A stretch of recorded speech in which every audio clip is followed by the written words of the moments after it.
Our fourth video of this section is looking at the difference between independent and dependent variables. The dependent variables depend on the independent variables. So let me say that again. The dependent variables depend on the independent variables.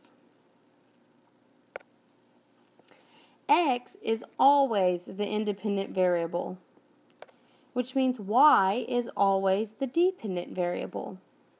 This makes more sense whenever you look at a real-world situation.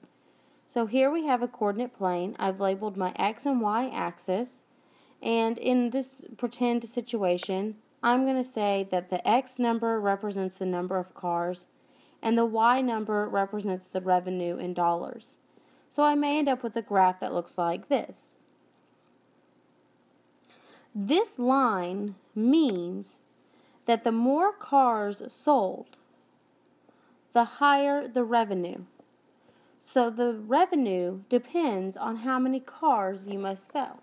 And this will happen every time. Your number or your value that goes on your x-axis is always your independent variable, and the number that goes on your y-axis is always your dependent variable.